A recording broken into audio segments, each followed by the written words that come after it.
Muito boa tarde, amigas e amigos do Letrade. Começamos hoje, então, a segunda edição do projeto Letrade Convida.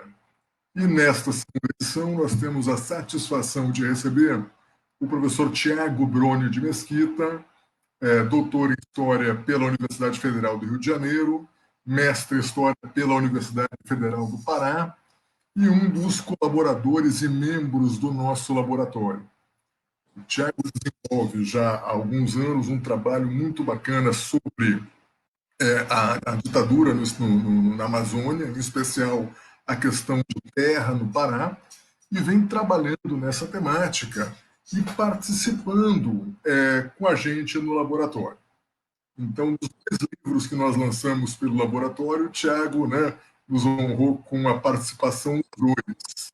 Então, no primeiro livro que nós lançamos, que foi Trabalho e Trabalhadores na Amazônia, o Tiago colocou uma contribuição que, eu vou ler o nome aqui para não errar, que é a seguinte: Emergência prisional no Grão-Pará, discussões sobre as cadeias em tempos de cabadagem, de 1830 a 1845, um artigo em coautoria com João Vitor da Silva Furtado.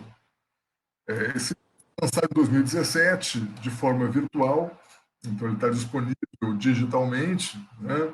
E o Tiago tem uma excelente contribuição nesse livro. Mais recentemente, em 2019, o laboratório teve a satisfação de organizar uma outra coletânea, que é História, Trabalho e Cidadania na Amazônia. Um livro que foi lançado muito recentemente, e que, infelizmente, por causa da pandemia que nos assola de uma forma muito complicada, não pôde ainda receber o seu devido lançamento. Então, eu sou um dos poucos que tem esse livro em mãos ainda. Nesse livro, o Tiago traz uma contribuição que vem bem na linha do que ele vai trabalhar hoje, que é Terra, Trabalho e Conflitos Sociais na Amazônia. O que a ditadura militar sabia? Né? Então, para quem quer conhecer um pouquinho da produção do Tiago nos seus artigos e capítulos de livro, tem 2 deles disponíveis nessas obras do Letrade. Uma delas disponível gratuitamente, online, e esta outra que ainda não está nas lojas, né? Está provavelmente no site da editora, que é a CRV, mas em função desse problema todo, a gente não pôde lançar. Bom, esse projeto, o Letrade Convida, como nós fizemos na edição passada, que nós contamos com o professor Anderson Corrêa, é basicamente uma tentativa de nós burlarmos um pouquinho o distanciamento social imposto pela pandemia, que Manaus e Belém, né, Tiago, estão tão afetadas por essa pandemia maluca e, apesar disso, ainda resolvem afrouxar o distanciamento social com um processo de abertura do comércio já a partir de hoje, dia 1º, que para mim é uma insensatez tremenda, né? Então, o projeto foi lançado justamente como uma forma de nós conseguirmos divulgar os trabalhos que vêm sendo realizados sobre a temática que nós trabalhamos em nosso laboratório e, ao mesmo tempo, poder, nos limites excepcionais dessa pandemia, fazer algumas atividades dentro da situação que nos permite. Bom, nesse eu agradeço muito já a presença do Tiago, professor da Escola de Aplicação da Federal do Pará, né, que hoje vai fazer a palestra sobre a tese dele, defendida em 2018 na Federal do Rio de Janeiro. A palestra dele hoje tem o seguinte nome: Os conflitos pela posse da terra e a importância da série Questões Fundiárias do DSMJ para uma história da ditadura militar na Amazônia. A tese está disponível online. Nós compartilhamos a tese na página do Facebook do laboratório, que tem como título Estrada Revela o Mundo, o SN e os conflitos pela posse da terra no Pará. Bom, sem querer me alongar muito, eu já gostaria de passar a palavra para o Tiago, Vai ser um prazer ouvir novamente o Tiago. A gente se encontra nos eventos, né? Em especial Sim, no Norte, e é sempre um prazer encontrar com o Tiago. Para aqueles que estão nos assistindo, vocês podem fazer as perguntas, os comentários, que ao final da fala do Tiago a gente repassa todos eles para ele e ele vai ter a oportunidade de responder as questões, as dúvidas de quem estiver nos assistindo. Muito boa noite, Tiago. Como estás? boa noite, César. Bom, gente, boa noite. Inicialmente quero agradecer o convite, né, do professor César, que é um grande amigo meu, e ao Laboratório de Estudos aí sobre trabalho e ditadura na Amazônia. Mandar um abraço para os meus amigos de Manaus, de Macapá. Dizer que estou com muita saudade de todo mundo, né? A última vez que a gente se viu foi lá no Mundo do Trabalho, lá em Macapá, né? E depois de tudo isso veio a pandemia e toda essa situação. E agora a forma que a gente tem de se falar um pouco, falar um pouco do nosso trabalho é dessa maneira, né? Então, dizer que eu estou muito feliz pelo convite para compartilhar um pouco sobre a minha pesquisa e tal. E aí eu preparei um roteiro sobre algumas questões que eu não trabalhei tão a fundo na minha tese, né? Minha tese tinha uma questão que era falar mais sobre o estado do Pará mesmo, mas a pesquisa em si ela tem muita documentação sobre a região amazônica, né? E aí Amazônia Legal, Amazônia Internacional, uma série de temas que são bastante interessantes, né? E aí digamos assim, só fiz, digamos assim, uma breve abordagem no capítulo 1 da minha tese, né, que é um capítulo de apresentação, digamos assim, da documentação. Eu vou tentar fazer contar um pouquinho da história da minha tese, que ela tem uma história também, né? E eu acho que talvez essa história seja interessante para quem está começando a pesquisar, né? Para quem está, digamos assim, aprendendo a lidar com a pesquisa de documentação, com como é que faz isso, né? Então, começar falando do início, né? Digamos assim, César.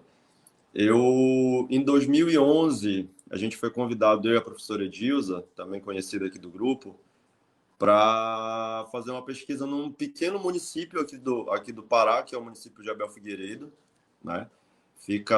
Esse município ele fica na região da BR-222, que é uma rodovia que liga, digamos assim, o nordeste do Pará ao sul do Pará, ao sudeste do Pará, né? Então fica ali entre Paragominas e Marabá. E a gente foi convidado para fazer uma pesquisa de história oral no início, para contar a história do município, né? E aí fizemos um pequeno projeto e aí passamos alguns meses fazendo as entrevistas, conhecendo um pouco da história do lugar e tal. E digamos que eu nunca tinha trabalhado com isso antes, né? E aí essa foi um desafio fazer a história de Abel Figueiredo, né? E aí culminou na produção de um livro, que é o Na Estrada da Memória, a história de Abel Figueiredo. Digamos assim, foi um trabalho que abriu portas para muita coisa, inclusive para o doutorado, né? E aí, naquela época, o que me chamava muita atenção na pesquisa de Abel Figueiredo era o modo como aquelas pessoas se relacionavam com a história desses lugares, que eram áreas de expansão, né? E como essa história ela era muito marcada pela questão dos conflitos agrários, né? Pelo modo como eles conseguiram a terra, como eles chegaram aqui no Pará, aquela ideia de expectativa, né? De ter a terra prometida e tal.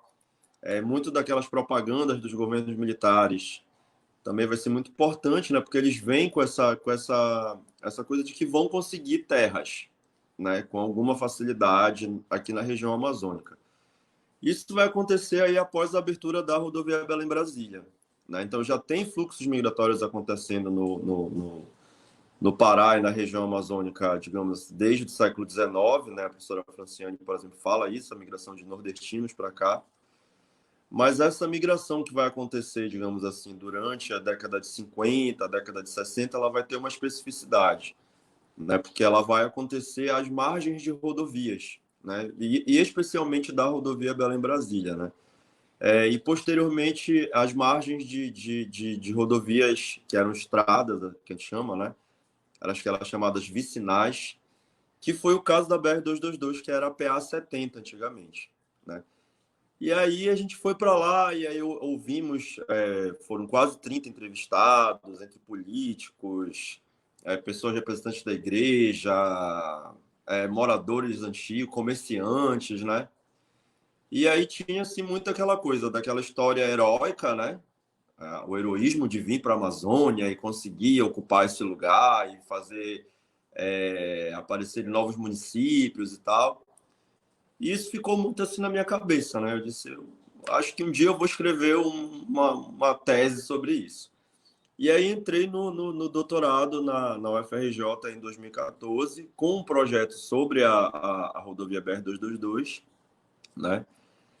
E aí tinha muito uma questão de que o pessoal lá na UFRJ dizia assim, não, mas tem que ser um tema que tenha um negócio de uma história nacional, que tenha essa pegada mais nacional. Tá falando muito do teu lugar, né?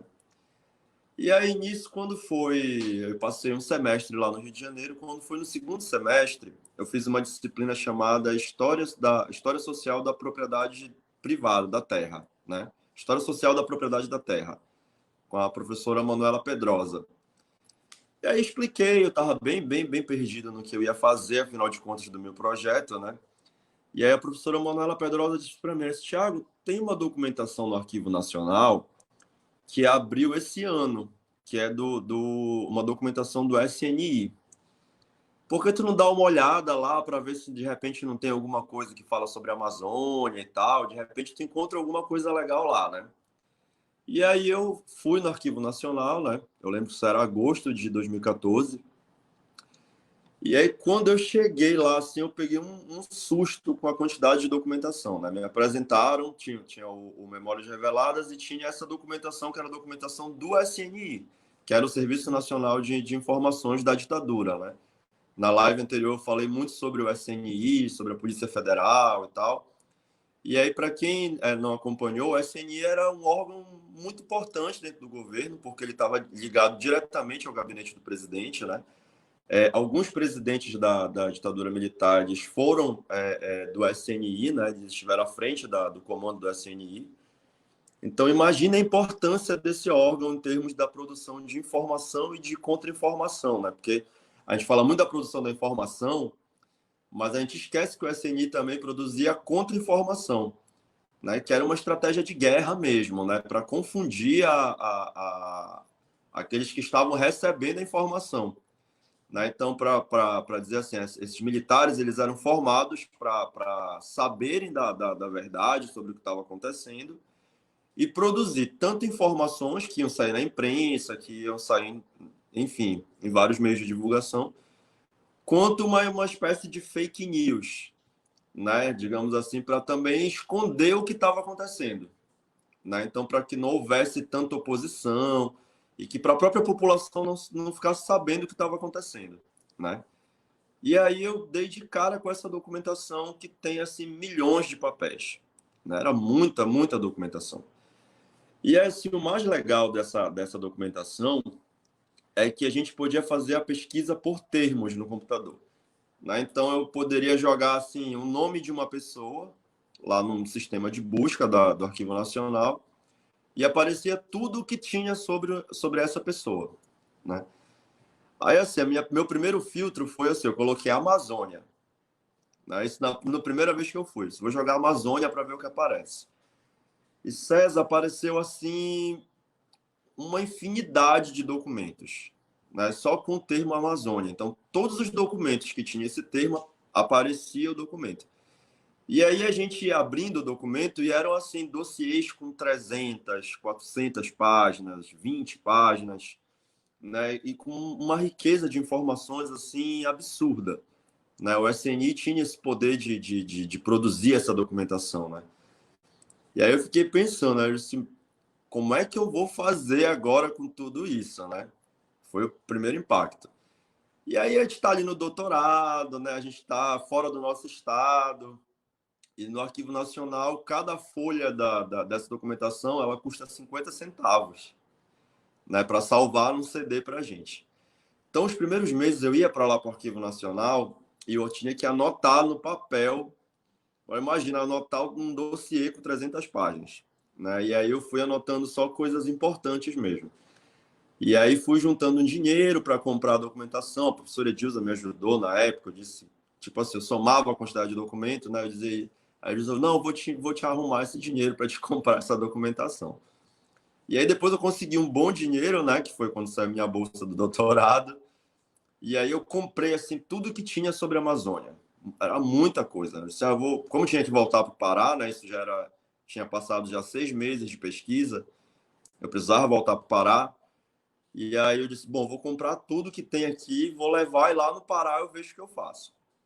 E aí foi que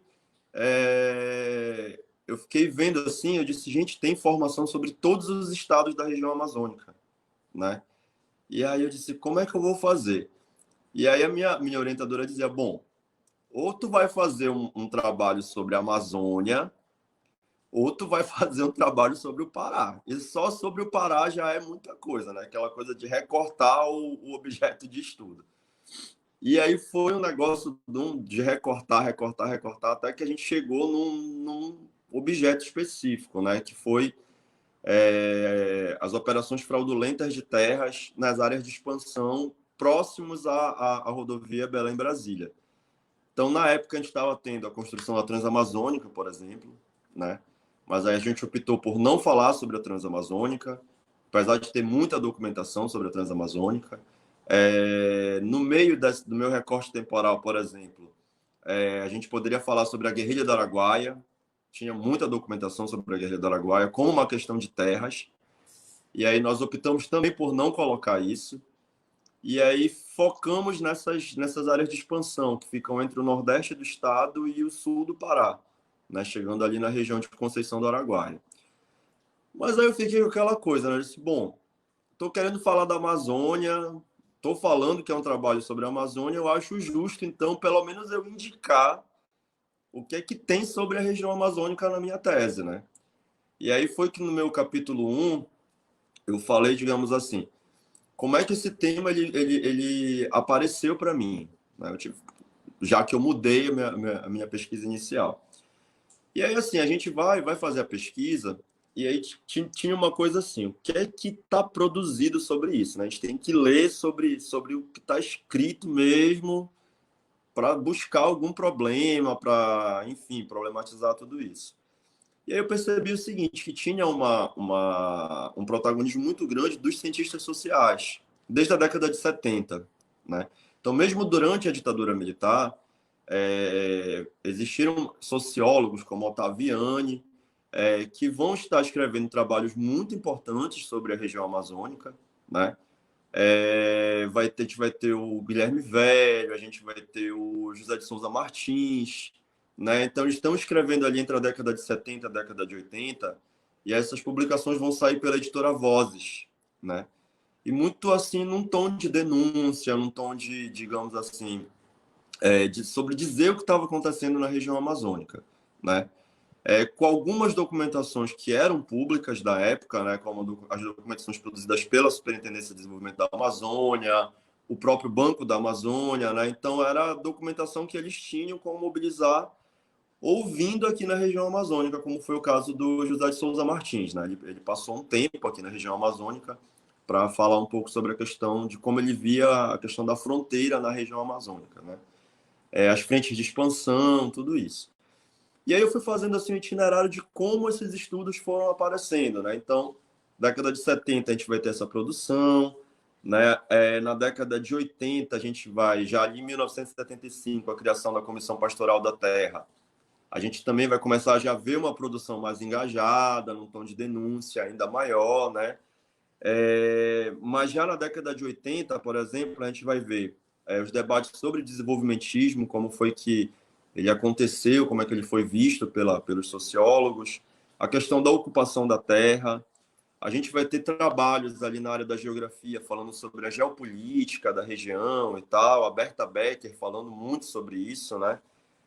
Os problemas políticos vão começar a ser debatidos na década de 80, né? Então a gente vai ter uma produção muito forte sobre as políticas públicas implementadas para a região amazônica, problemas governamentais e trabalhos que falavam sobre a conivência do Estado com a impunidade, né? Então, década de 70, década de 80, a gente vai ter essa produção. Nos anos 90, já com a expansão dos centros de pesquisa aqui na região, especialmente a produção do Núcleo de Altos Estudos da Amazônia, o NAIA, que fica no UFPA, a gente já vai ter uma expansão dos temas de pesquisa. Então, a gente vai ter trabalhos sobre migração, sobre colonização, campesinato, grandes projetos. Então, tudo isso daí vai aparecer. Entretanto, a gente não via muito trabalho na área da história, né? Então, um trabalho de historiadores falando sobre esse momento, né? A gente vai ter aí alguns trabalhos acontecendo na meados da década de 90, por exemplo, o trabalho do professor Peripeti, aqui do FPA, né? Mas pouca produção no campo da história, né? Falando sobre documentações, né? E ainda quando se falava sobre documentação, era muito documentação jornalística, as fontes da Sudan, por exemplo, né? A Sudan, digamos assim, foi a biblioteca da Sudan, ela ainda é uma referência em termos de pesquisa sobre esse momento, né? Mas não se tinha, digamos assim, essa novidade dessa documentação do SNI, né? Que mostrava, digamos assim, esse olhar do próprio regime sobre o que estava acontecendo, né? Então, digamos assim, que naquele momento, para mim, aquela documentação era uma novidade incrível, né? Eu dizia, meu Deus. E eu tinha que ter muita responsabilidade para lidar com essa documentação, né? E aí uma questão que ficou muito forte na minha tese era a questão de que era o olhar dos militares, né? Eu falei isso na live anterior, da quinta-feira, e aí falar sobre isso é importante porque é um olhar diferenciado, né? Não é um olhar dos movimentos sociais, não é um olhar dos pesquisadores, não é um olhar, sei lá, do geógrafo, do sociólogo. É um olhar de um agente do regime falando sobre o que ele estava vendo, né? Falando sobre as investigações, falando sobre a produção de informação, falando sobre a espionagem, né? E eu acho que ainda a Márcia Mota, no evento lá no Rio de Janeiro, ela disse que eu tinha que falar sobre a espionagem, né? Porque os agentes do SNI estavam infiltrados em todos os lugares, né? Então, tinha, por exemplo, reunião da CPT, que estava acontecendo ali no início da década de 80, que tinha um agente infiltrado do SNI, um espião, né? Porque não tinha como a pessoa colocar num dossiê aqueles detalhes, aquela linguagem dos movimentos sociais, né, se não tivesse ali dentro daquele movimento, né? Então, isso é uma coisa que eu ainda penso em fazer, né? Ver em que momentos a gente consegue identificar espiões por dentro das articulações de movimentos sociais, movimentos religiosos, etc., né? Então, isso daí é um negócio que ainda tem para fazer. E fora isso, tinha documentação sobre a região amazônica, sobre os estados da Amazônia, né? E aí eu coloquei alguns pontos aqui que eu achei importante de mencionar nesse início dessa nossa conversa, né? Que são documentações que estão em uma série desse grande acervo do Serviço Nacional de Informações, que é a série Questões Fundiárias, né? Como se a gente chegasse no arquivo público. Aí tem aquelas caixas que organizam a documentação, é como se tivesse um fundo só sobre esse tema. Mas a gente consegue encontrar informações sobre a região amazônica em outros fundos, né? Tipo assim, o fundo do Ministério da Justiça, né? É outro tipo de documentação. Então, essa documentação ela está num fundo específico chamado Questões Fundiárias. E só esse fundo já tem muita coisa, né? Nossa, eu tenho essa documentação aqui comigo, eu fico sem saber o que fazer. Tomara que alguém queira pesquisar isso para eu emprestar essa documentação para, né, fluir mais essas pesquisas. E aí, por exemplo, na década de 70, 1970, o ano de 1970, o que é que a gente vai ter, por exemplo, sendo abordado por esses investigadores, né? O pessoal do SNI. Eles vão ver, por exemplo, tem um tema importantíssimo que é a questão da venda de terras para estrangeiros na região amazônica. Por que esse tema foi importante? Porque no finalzinho da década de 60, início dos anos 70, a gente vai ter uma CPI da venda de terras para estrangeiros aqui na região, né? Apesar da questão do Congresso funcionar da forma como funcionava, né, aconteceu essa CPI, teve um relatório sobre isso, né? Apesar da CPI não ter ido adiante na época, né, as questões foram debatidas nela, não foram adiante, mas eu também falei na live que a própria Polícia Federal investigou a questão dessa venda de terras, né, então a Polícia Federal tinha informações sobre isso, né, isso daí rendeu um capítulo da tese falando só sobre uma investigação da Polícia Federal. E aí tem uma documentação que fala sobre todos os estados da região amazônica, sobre como isso estava acontecendo em todos os estados, né? E especificando essa questão. E aí teve uma situação que foi importante ali no estado de Goiás, né? O estado de Goiás estava sendo assim loteado para investidores estrangeiros na época, né? E aí esse caso de Goiás ele vai ser muito recorrente porque ele se tornou público na época. Foi uma coisa que a imprensa conseguiu tornar pública, né? E aí isso eu já fui ver em reportagens da Folha de São Paulo, do Estadão, né, que era onde tinha o estado de São Paulo, denunciando a venda de terras em Goiás. E aí o que é que o governo faz? Eles pegam o pessoal do SNI e manda lá para Goiás para investigar essa situação da venda de terras devolutas para estrangeiros aqui na região amazônica. Isso é um tema, por exemplo, que poderia ser pesquisado e que está nessa documentação que eu só faço uma citação na minha tese, né? Aí, em 1972, a gente vai ter um relatório secreto sobre problemas de terras no Acre, né? Então, o Acre virou assim um local para se saber o que estava acontecendo, né? Tanto em questões ali de áreas de exploração da borracha, quanto áreas de expansão no Acre. E aí esse relatório, na verdade, ele não é secreto, ele é um relatório ultra secreto, né? Então, imagina a quantidade de coisas que estão sendo investigadas ali para se falar sobre essa demanda, né? Isso também foi uma coisa que eu mencionei aqui nesse itinerário de fontes, aí falando sobre o estado do Acre, né? Aí, em 1972, o Serviço Nacional de Informações, o SNI, a pedido do presidente da República, eles fizeram um relatório sobre conflitos no meio rural na Amazônia e a necessidade de adoção de medidas preventivas. Sobre o que é que esse documento falava, né? Entre outras coisas, falava o seguinte, isso até eu me lembro que eu falei para minha orientadora na época, que a situação na Amazônia era precisava se reforçar a atuação de pessoas que fossem a favor do regime na região amazônica. Porque a preocupação do regime era o seguinte, desses migrantes chegarem e começar a ter formação política, né? Tanto pela igreja quanto pelos sindicatos e tal, né? Isso se tornou uma preocupação para o regime dessas pessoas se formarem e começarem a divulgar, fazer uma campanha comunista no interior da região amazônica. E aí o governo ficou obsessivo de identificar quem eram as pessoas que eram a favor do regime na região amazônica e reforçar a atuação dessas pessoas, né? Então, obviamente, que a gente está falando dos empresários, né? As pessoas que patrocinaram o golpe de 64, e aí se produz essa documentação, né? A pedido do presidente da época, para que medidas preventivas fossem tomadas, né? Em relação à forma como a região amazônica estava sendo ocupada, para evitar esse risco vermelho, né? Essa obsessão ali no início da década de 70, digamos assim, em especial pela experiência que estava se tendo em relação à guerrilha do Araguaia, né?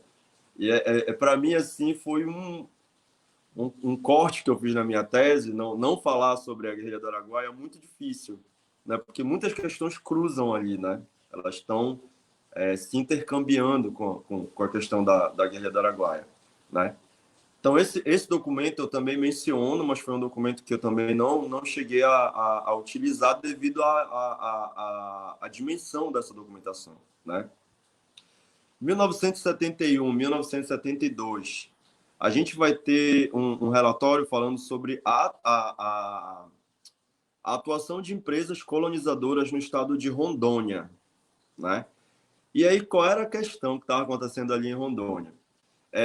existia uma dinamização dessas empresas de colonização para o público em geral entender. Essas empresas eram aquelas que divulgavam a venda de terras, tipo no sul do Brasil, em outros países, né? E elas ficavam responsáveis por fazer a regularização da titulação. Então, eles conseguiam, eles tinham acesso, digamos assim, aos órgãos que faziam essa regulação, os órgãos, as entidades de terra, né? E aí, a partir da década de 70, eles tinham acesso ao INCRA, ao BASA, enfim, a Superintendência de Desenvolvimento da Amazônia. E essas empresas, elas faziam as operações de venda de terra aqui na região. E aí, da mesma forma que aconteceu no Pará, né, no caso das vendas irregulares de terras aqui, vai ter uma investigação sobre essas vendas irregulares de terra em Rondônia. Né? Então, em Rondônia foi, assim, eu acho que uma experiência muito parecida com o caso do Pará, né? As áreas de expansão aqui no Pará. Vai acontecer de uma forma bem semelhante ali em Rondônia. Né? Então, isso aí em 1971 e 72, né? Documentações sobre essas localidades. Aí, quando é 73 e 74, os jornais começam a denunciar que o INCRA estava agindo de modo a favorecer a regularização fundiária de forma desregulada ou de maneira irregular, né? Legitimando posses de terras que, digamos assim, não eram, elas estavam irregulares, né? E a gente não estava falando de irregular para o pequeno proprietário, a gente estava falando de irregular para o empresário que está chegando aqui conseguindo latifúndios e tal, né? E aí teve uma série de reportagens se eu não me engano, da Folha de São Paulo falando sobre isso, né? E aí a Presidência da República manda o SNI pesquisar informações sobre isso, né? Sobre a interferência do INCRA em conflitos e desapropriações de terras e litígios relacionados a invasões e aquisições ilegais de terra em todo o Brasil. Só que quando a gente fala desse todo o Brasil, a maior parte da documentação é sobre a região amazônica. Né? Então, a gente vai ver ali no sul do Brasil, né? Nas áreas que ainda tinham frentes de expansão importantes, mas a região amazônica era, de fato, o foco do governo na época. Né? Então, ali em 1975. Né? E a outra questão era o seguinte: existia um tráfico de influências dentro do INCRA, né? Que estava promovendo um processo de conflito nas políticas de incentivos fiscais do governo.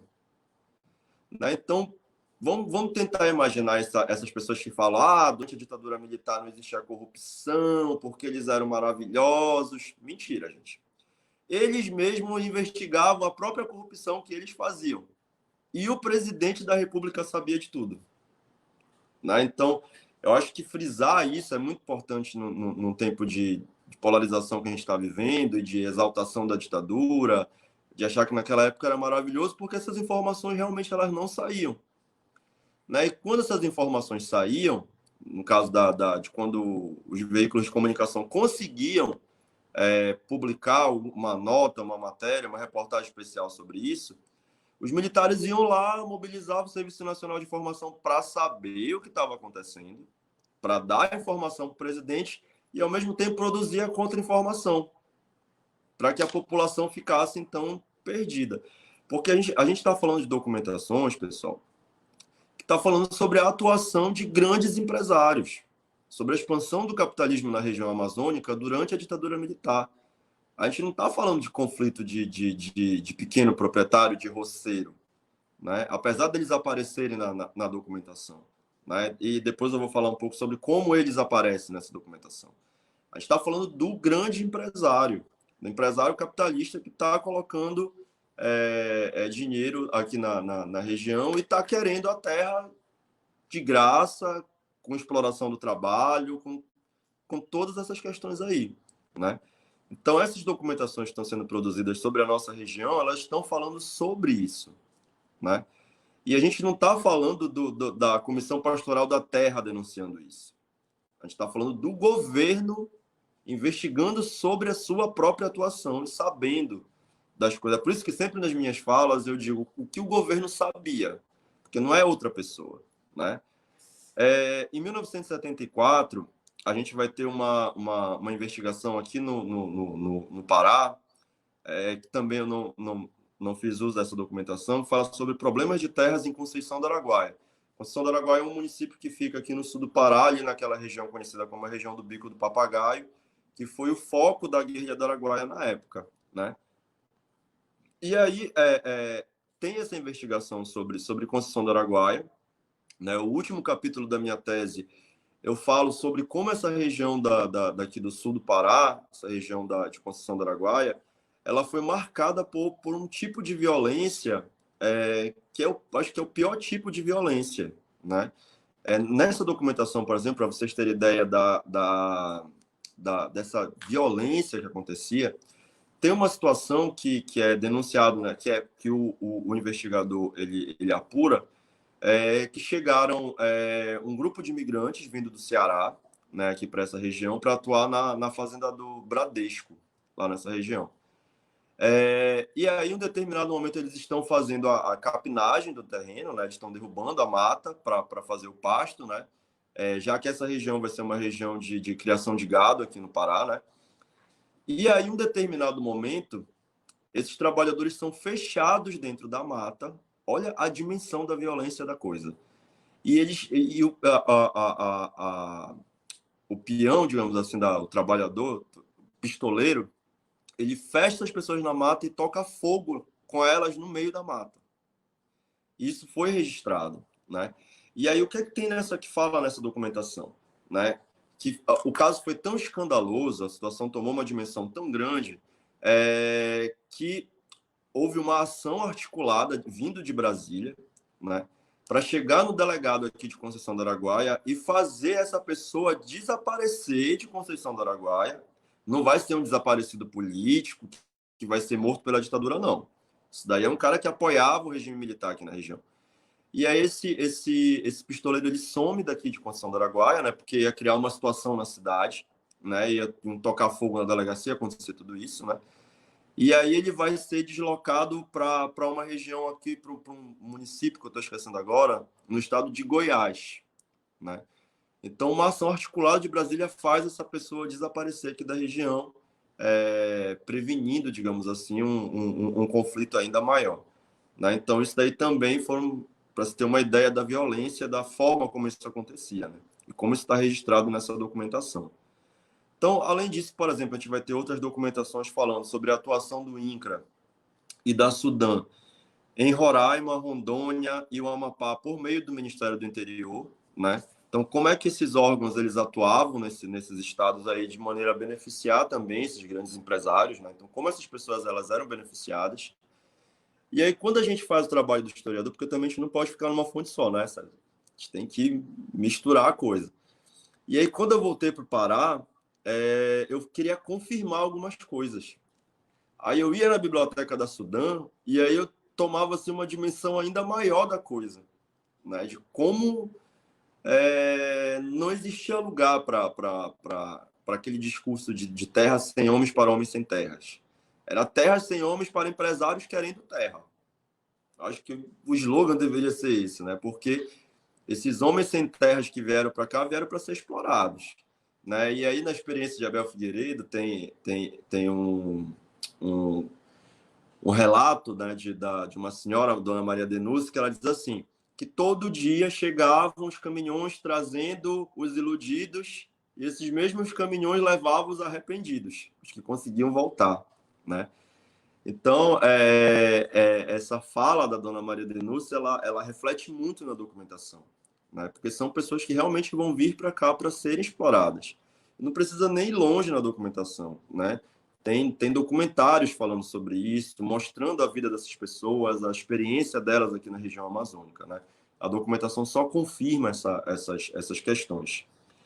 E aí, em 1974, o governo já perdendo, digamos assim, o controle do que estava acontecendo na região amazônica, eu digo que essa criação esse documento, ele demonstra, digamos assim, como o governo começou a perder a rédea do que ele estava fazendo aqui, né?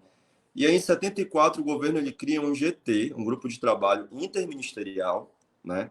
Então, tinha um representante de todos os ministérios da época para falar sobre, para fazer estudos sobre a questão da terra na região amazônica, né?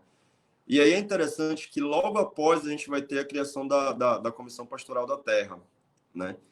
E aí a gente vai perceber, por exemplo, quando a gente compara a documentação que tem na Comissão Pastoral da Terra, tanto aqui em Belém quanto em Xinguara, a gente vai ver as coisas batendo muito, né? Então, a documentação que era produzida pelo GT, ela tinha um tom muito parecido com o que estava sendo produzido pela Comissão Pastoral da Terra, né? A atuação desse GT ela vai ser duradoura, né? Para falar sobre essas questões de terra. E aí, por exemplo, uma coisa que para a gente ficou muito evidente da atuação de espiões dentro da CPT é como em um relatório que vai ser produzido, as definições das categorias de pessoas ela vai estar muito alinhada sobre o que a CPT falava. Então, o espião ele dizia quem é o empresário, quem é o capitalista, quem é o pistoleiro, quem é o trabalhador rural, quem é o poceiro, que eram coisas que faziam parte do cotidiano, digamos assim, de produção da CPT, né? Então, provavelmente essa pessoa estava ali infiltrada e fez o relatório com base naquilo que estava vendo já nesse processo de organização dos movimentos sociais da época, né? Então, essa documentação ela é riquíssima, a documentação sobre o GT. Nesse dossiê, por exemplo, tem todas as atas das reuniões que aconteceram, o que eles debateram, o que foi anexado aos processos que eram debatidos nessas reuniões, o que eles indicavam que deveria ser feito, né? Então, uma documentação também muito importante sobre a região amazônica, né? Que vai culminar, por exemplo, num relatório falando sobre a situação de Rondônia, né? O nome desse documento é Rondônia, grave tensão social, né? E aí, nessa documentação, o SNI ele dava sugestões do que poderia ser feito, né? E como poderia acontecer o ordenamento da ocupação do espaço, né? E aí eles diziam o seguinte, olha, é melhor a gente pegar uma área aqui, uma terra, dividir entre esses pequenos aí, esses poceiros que estão aí, dar o título da terra para eles se aquietarem e parar de querer fazer conflito com os grandes empresários que estão chegando na região, né? Então, eles começam a dizer que talvez a regularização fundiária seja melhor, que talvez fazer uma reforma agrária, por menor que seja, era melhor, né? Nem que fosse uma reforma agrária capitalista. Era melhor que o governo fizesse isso para diminuir as tensões, né? Tanto isso para o caso ali de Rondônia, né, que foi onde aconteceu com mais veemência essa situação, né, quanto em outras regiões, né. A gente vai ter documentação falando sobre o Maranhão, né, essa área do Maranhão que é uma área amazônica também, né, falando sobre a atuação de empresas como a Comarco, fazendo processos de titulações ilegais de terras ali na região da Amazônia maranhense, né. E aí acho que já deve estar imaginando que tem muita coisa, né? E aí eu disse, meu Deus, o que é que eu vou fazer para minha pesquisa? E aí dessa documentação, César, eu peguei 3 grandes documentos que são os 3 volumes sobre as questões fundiárias no Pará, né? Que eram sobre conflitos relativos à posse da terra no Pará. Esses 3 volumes é que vão ser analisados na minha tese, né? Falando sobre, eles falam sobre problemas de terras aqui também em toda a região amazônica, mas eles falam muito sobre a questão do estado do Pará, né? Que foi, eu acho que o grande foco da atuação do regime militar na época, né? Então, digamos assim, que é uma documentação difícil de trabalhar, não é porque a documentação do regime militar, ela é tipo assim, ela é bagunçada. Eu não sei se isso era intencional, se eles sabiam que um dia esses documentos iam vir a público, mas a forma como a pessoa organizava a documentação era tipo assim, começava falando um negócio aqui dos anos 60, de repente ele ia para 75, do nada ele colocava um dossiê de uma delegacia, alguma coisa que ele conseguiu, e assim, a minha primeira grande tarefa, que custou assim, um longo período da minha pesquisa foi organizar a documentação, né? E assim, para quem lê a minha tese, você disponibilizou o link, né? Vão ver que eu cito muito a especificidade do documento. Eu vou no específico do documento para, tipo assim, se a pessoa quer confirmar o que eu escrevi, ela vai lá no Arquivo Nacional, ela joga aquela referência, ela vai encontrar essa documentação exatamente como eu encontrei, né? Na verdade, como eu organizei essa documentação, né? Então, é uma documentação muito difícil. A gente, e ainda tem mais, a gente não sabe o que é informação e o que é contra-informação. Quando foi que eu descobri isso? Eu descobri que a informação, o documento que era o oficial, né, o real, ele vinha escrito INFAO, INFAO, né? Então, quando eu estava lá INFAO, eu já sabia que era informação mesmo, né? E outra tese daria aí falando sobre como eles produziram a contra-informação, né? Então, isso é uma questão bem interessante aí também para futuras pesquisas sobre esse arquivo, né? Então, eu acho que assim, agora falando um pouquinho sobre... Então, esse é o itinerário das fontes, né? Sobre o que pode ser feito, né? Eu sempre fico estimulando as pessoas a irem atrás de falar sobre isso, né? Porque a gente vai ter uma dimensão da nossa região e esse olhar por dentro dos governos militares muito importante, né? Então, acho que as pessoas têm que ir atrás. Para quem, por exemplo, não tem acesso a fazer a pesquisa no Arquivo Nacional, eu não sei como está hoje, durante o governo do Bolsonaro, né? Já que se eles têm uma versão à história e uma versão ainda maior sobre a história da ditadura, né? Mas eu tenho grande parte desses documentos. Acho que se as pessoas me procurarem, eu faço questão de divulgar essa documentação, de enviar, né? Mas existe um sistema também de busca na biblioteca, no Arquivo Nacional.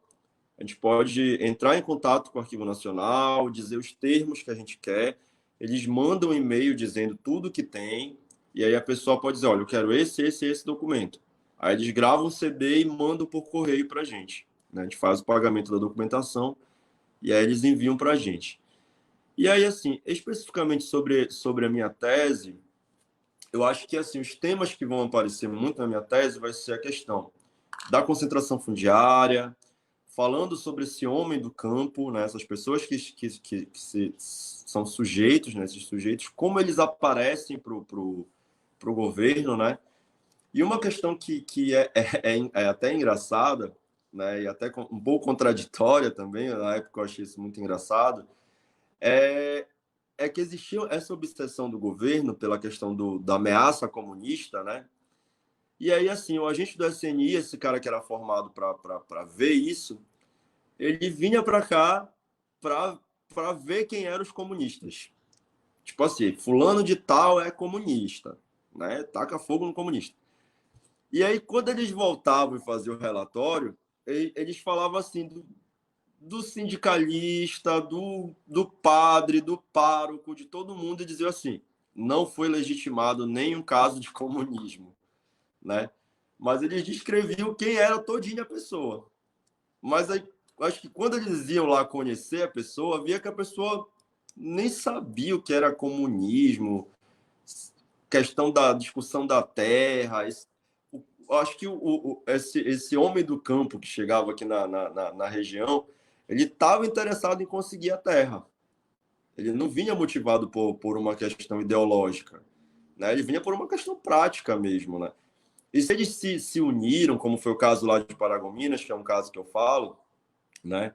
Que a gente vai ter um missionário e empresário norte-americano, John Davis, que ele tinha mais de 100 mil hectares de terras ali na região de Paragominas, supostamente dele, né? E aí, quando começou a abertura dessa rodovia, da PA-70, que eu falei lá no início, que é onde está o município de Abel Figueiredo, ele começou a reivindicar essa terra. Mas qual é o problema? Os migrantes chegavam no Pará através dessa localidade. E aí o que aconteceu? Foi um rebuliço ali na fazenda, a fazenda Capaz Kazan, né? Que esses trabalhadores rurais, esse homem do campo que está chegando no Pará, eles se unem. Olha o motivo do conflito. O John Davis ele cercou o único rio que tinha na região. Ele disse: não, esse rio aqui é meu. E aí, como que essas pessoas iam ter acesso à água, né? E aí, é até um caso muito parecido com o caso dos senhores caçadores do Thompson, né? E aí começa um grande conflito na região. O SNI mobiliza as pessoas para vir para cá, para ver se eles eram comunistas, se eles estavam fazendo uma revolução comunista lá na fazenda do John Davis. E não conseguem legitimar isso, e o conflito pegando fogo.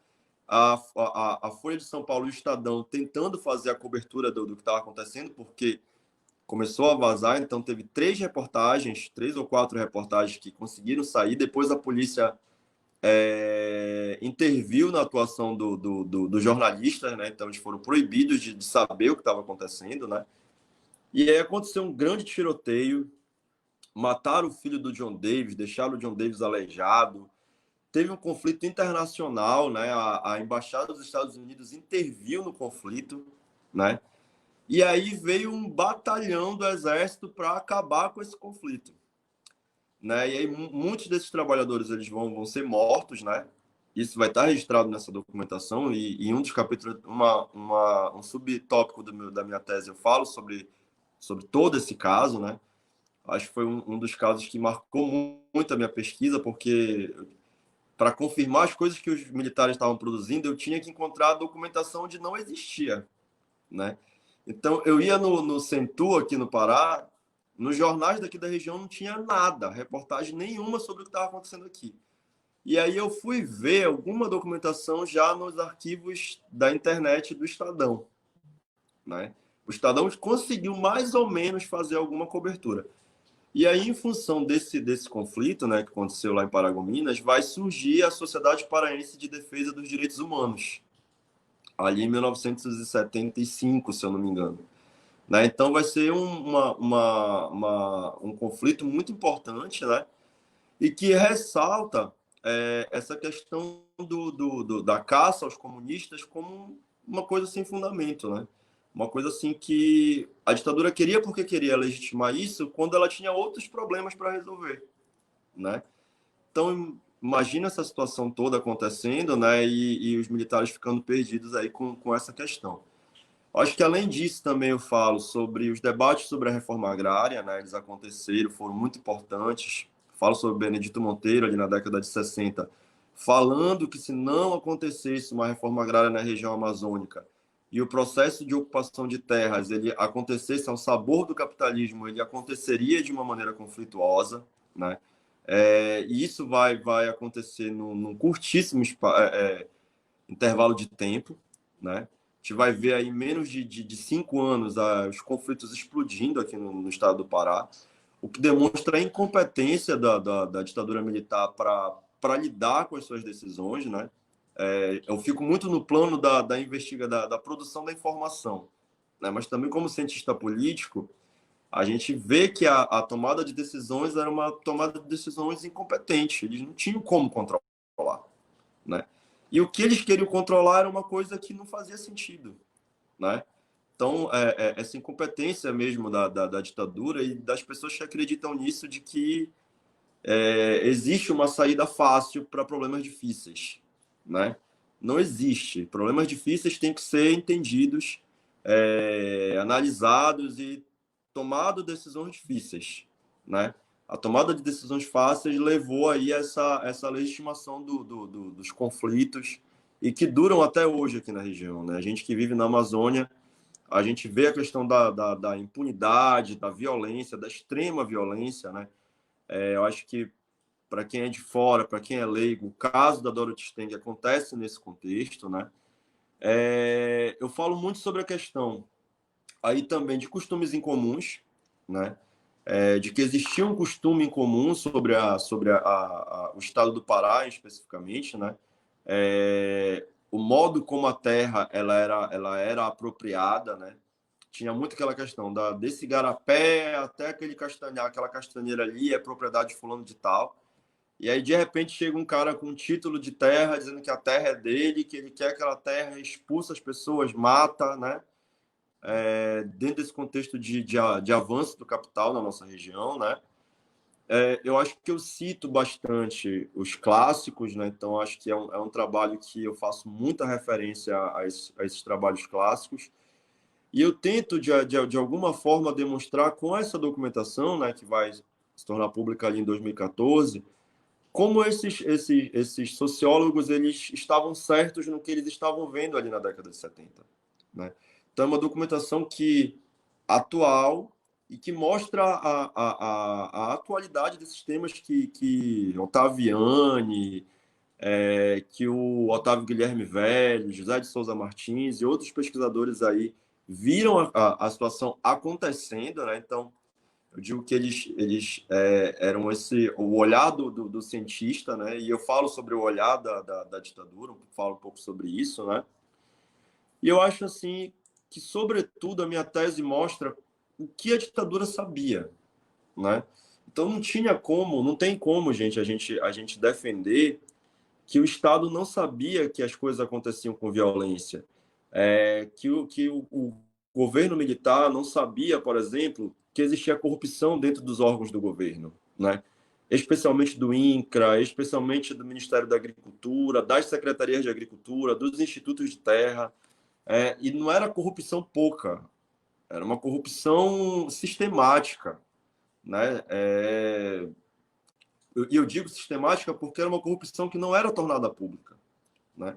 As pessoas não sabiam, né? Porque as pessoas pensam que corrupção é só lavagem de dinheiro, né?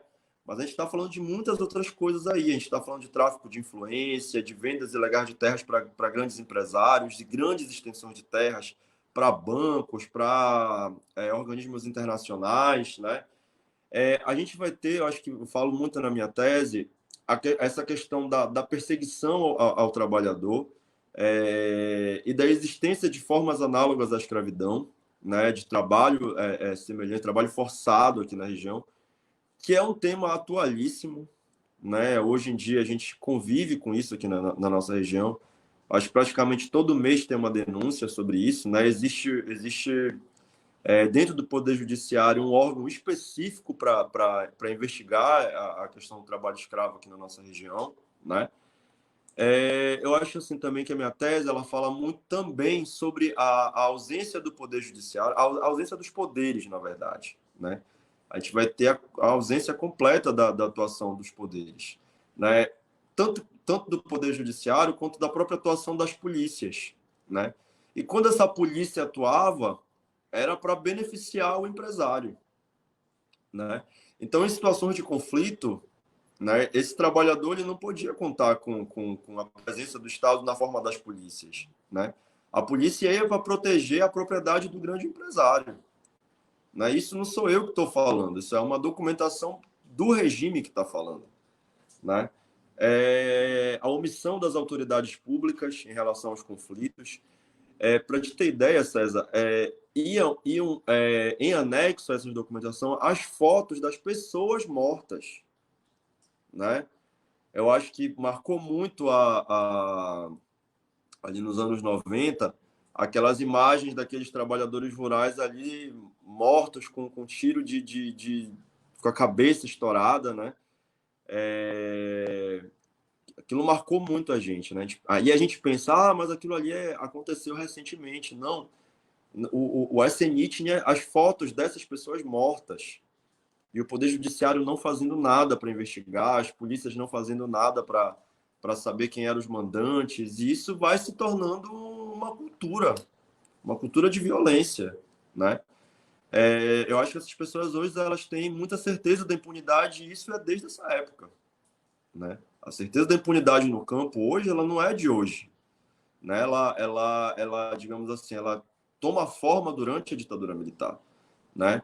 E aí dizer que os governos militares eram bons nesse sentido é um absurdo, né? Os governos militares sabiam que essas coisas aconteciam, eles tinham as fotos das pessoas, eles sabiam quem eram os agentes da violência, né? Eles sabiam quem eram as pessoas. porque estava o nome da pessoa lá. E o que os grandes presidentes da ditadura militar fizeram, né? A não ser se omitir, a não ser reforçar a atuação dessas pessoas, né? Acho que é isso que essa documentação fala, né? Porque quando ela diz quem são os tipos sociais, e dentro desses tipos sociais, por exemplo, o presidente sabia quem era o pistoleiro profissional, o presidente sabia quem era o grileiro, o presidente sabia quem eram os poceiros, e ele não faz nada para, digamos assim, proteger esse cidadão, essa pessoa que está nesses interiores, e, pelo contrário, atua como juiz, né, da atuação desses grandes empresários, né? É uma coisa que é muito chocante, muito absurda, né? Então, eu até para encerrar, já tem 1 hora aqui de live, né? Daqui a pouco o pessoal quer perguntar um pouco. Eu digo assim, que foi uma tese difícil de fazer, né? Para um historiador da minha geração, né? Que não está acostumado a ver essa documentação, tem 1 hora que a gente não somente se choca, né? A gente quer tomar partido, né? A gente quer denunciar, fazer aquela tese mesmo panfletária, e se distanciar. O trabalho do distanciamento dessa documentação é um trabalho muito difícil, né? É um trabalho que às vezes deixa a gente deprimido mesmo, de dizer assim, meu Deus, como que esse presidente sabia de tudo isso, e a tomada de decisão dele é uma tomada de decisão que vai construir uma cultura histórica de violência, de impunidade, de corrupção, né? De violência no campo, né? Então, deixa essas chagas para a gente aqui, né? Se isso acontece até hoje, é porque esses cacos da ditadura estão aí, na democracia, né? E se muitas das coisas que estão acontecendo hoje estão acontecendo dessa forma, né? Porque a gente não teve uma transição para essa democracia, né? Uma transição que respeitasse a história das pessoas que sofreram violência, das pessoas que foram mortas, foram torturadas durante esse período, né? Não somente na questão do que aconteceu nas cidades, mas sobretudo do que aconteceu no campo também, né? Então eu digo que assim, a minha tese é uma tese que ela fala sobre uma história da ditadura que aconteceu no campo, né?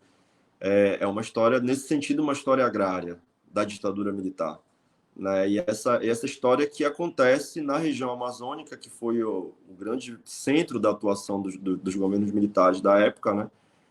Dentro de uma política de integração nacional, de desenvolvimento, que aconteceu de forma autoritária, né? E sem mediação de conflitos, né? Porque uma coisa é você mediar o conflito, outra coisa é você estar do lado de quem é o agente da violência, né? Então, eu acho que fica o convite para quem quiser conhecer o meu trabalho, tá? Eu agradeço muito a oportunidade de divulgar, né, o meu trabalho. Depois a gente escreve a tese, a gente deixa a tese descansar um pouco, né, para a gente também pensar em outras coisas, assim, né, para dar uma respirada. Mas acho que foi um tempo bom para divulgar, para falar sobre o que a gente fez, né? E aí falar também que hoje eu tô trabalhando com o ensino de história da ditadura, né? Então, como a gente pode falar sobre esse tema, que é um tema difícil, né? Sem ficar naquela coisa, o presidente fez tal coisa, desenvolvimentismo, mas que a gente pode contar uma história da nossa região, né? Falar sobre essa ditadura na Amazônia, falar sobre como a Amazônia foi um tema nacional durante a ditadura militar, né? São coisas assim que eu estou experimentando ali na escola de aplicação, né? A escola de aplicação é da UFPA, mas a gente privilegia muito um trabalho de pesquisa na área de ensino, né? E eu queria que fosse uma coisa que é da minha área, que é a história da ditadura, né? Mas que também tivesse aí um pouco de ensino de história, né? Então, a gente está analisando os livros didáticos, vendo como os livros didáticos, nesse PNLD novo, teve um pouco aí de autocensura dos autores, né? Como algumas editoras mudaram os autores dos seus livros para se adequar aí ao novo governo e tal. Então, está trabalhando um pouco nisso e também trabalhando aí com a questão da história agrária na nossa região.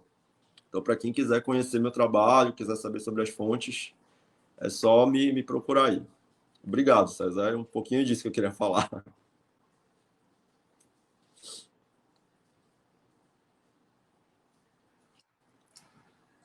Bom, Thiago, é um prazer sempre te ouvir falar, né? E dizer que o tema que, né, a gente escutou falar hoje é um tema de enorme relevância, né? Então, quando nós pensamos que jamais imaginaríamos que passados 30 anos do final da ditadura, nós estaríamos tendo que convencer as pessoas que ditadura é ruim, que tortura é ruim, que a ditadura é um tempo que não deixa saudade. Isso nós nunca imaginaríamos que pudesse acontecer. Nos traz uma série de elementos muito importantes para a gente colocar assim, de forma bem clara. Né? Então, fundamental a gente perceber que a época da ditadura foi, de fato, uma época marcada por esquemas de corrupção. Né? Então, tu te centra na questão fundiária, que é fundamental de pensar, né? E que, como um exemplo dessas atitudes que eram de beneficiamento, né? De favorecimento desse latifúndio que se desenvolve de uma forma muito significativa durante esse período, mas também, da mesma forma, a gente pensa da maneira como ocorrem as grandes obras do período desenvolvimentista, os escândalos que foram invisibilizados de Itaipu, as mortes da ponte Rio-Niterói, da Transamazônica, os massacres indígenas que ocorreram, o genocídio indígena das populações tradicionais na Amazônia. Então, pensar a ditadura militar implica pensar necessariamente nas violações dos direitos humanos, num processo tenebroso sobre o Brasil inteiro, mas especificamente para a gente aqui sobre a região amazônica. Né? E quando a gente menciona, escuta essas coisas, de que pô, a ditadura tinha mais segurança, a ditadura não tinha corrupção como tem hoje, né?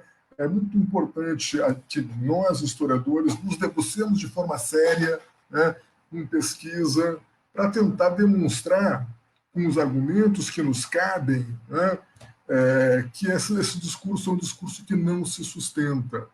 E por mais que, por vezes, seja, né, bater prego sem estopa, né, de tentar falar, e ninguém nos escutar, porque o nosso tipo de argumento racionalista, né, não tem, às vezes, a aceitação que deveria ter, a gente não desiste, né, Tiago? Então, o trabalho tem uma importância fundamental nisso. Então, a primeira coisa que eu queria colocar é justamente a importância de nós pensarmos esta problemática, este período, num momento em que há uma disputa pela memória da ditadura militar. Nós estamos num momento em que há um revisionismo que tenta imputar à ditadura coisas que não lhe cabem, né? Coisas que nós já passamos. As pessoas vão para a rua pedir hoje intervenção militar constitucional. Pode isso? Né? É um negócio absurdo. E cabe a nós, de forma metódica, né, de forma correta, né, fazer essa pesquisa que tu muito bem tem feito, né? E é muito bacana poder te ouvir. A questão fundiária.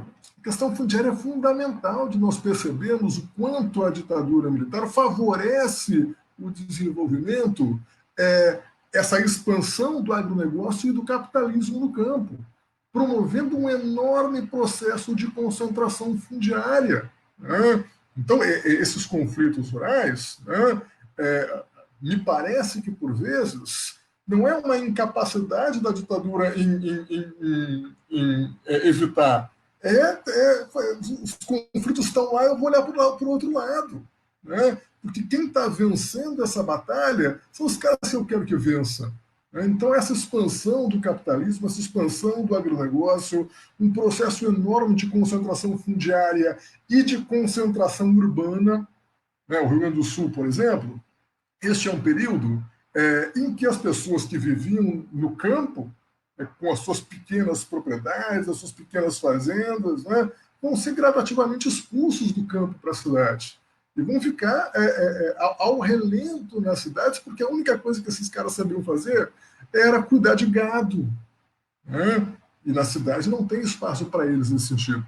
Então, tua fala compreende uma série de elementos que são fundamentais para a gente pensar essa ditadura num contexto em que há uma disputa pela memória dessa ditadura, e que a tua fala, né, e a fala dos historiadores, a nossa fala, né, é fundamental para colocar questões e iluminar essa discussão que por vezes se torna rasa, né, pensar efetivamente os impactos que essa ditadura tem na gente até hoje, né, processo de favelização, processo de êxodo rural que se acentua de forma muito significativa, de concentração fundiária, de expansão desse agronegócio do capitalismo, né? E a região da Amazônia é, evidentemente, né, um cenário extremamente complicado para essas questões, então é muito importante isso.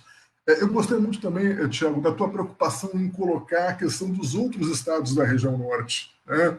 Então, tu mencionou Rondônia, tu mencionou Roraima, né? O Acre, né? Eu acho que o Alcemir fez uma questão ali, né? Ele colocou ali, não encerra não, você lançou luz incrível num objeto que quer construir, né? E o Alcemir aqui do Amazonas é professor da UEA, aqui de Tefé, né? Então, se tu puder falar um pouquinho, né, sobre o que tu conseguiu visualizar com as pesquisas sobre o Amazonas, seria legal. Eu vou colocar já aqui algumas questões que apareceram para a gente, e aí tu vai respondendo, tá, Thiago? Deixa eu ver aqui. A primeira é do Varley Silva, e ele coloca o seguinte: em relação aos pequenos produtores, o senhor saberia dizer se, em sua maioria, eles eram amazônidas ou imigrantes? Né? Então, essa é a primeira pergunta do Alcemir. Várias pessoas te dando os parabéns, né? Dizendo que é muito importante, muito interessante a tua temática. Então, essa primeira, Varley, né? Se já quiser responder. Pois sobre a questão, eu acabei não mencionando o estado do Amazonas, porque o Amazonas, nessa documentação, ele vai aparecer muito em documentações que são gerais, né? Não tem, assim, uma documentação que eu tenha encontrado que desse conta dessa questão do conflito agrário mesmo, né, no estado do Amazonas. Geralmente, o estado do Amazonas ele vai aparecer em questões de terra, documentos mais gerais, falando sobre o estado do Amazonas. Né? Aí a gente teria que dar uma investigada maior para ver como a questão dos conflitos aparece sobre o estado do Amazonas. Agora, sobre o caso dos pequenos produtores, existem duas questões aí. Né?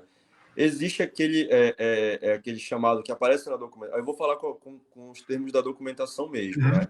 Deixa eu só pegar aqui. Eu imaginei que ia se falar sobre isso, aí eu fiz uma anotação aqui sobre isso. Esses produtores ou pequenos trabalhadores rurais, eles vão ser definidos pelo governo de duas formas. Ou eles vão ser o poceiro nativo, que é aquela pessoa da região amazônica que já está ali e se apossava da terra, né? Então ela achava que ela era dona da terra porque ela morava naquela região.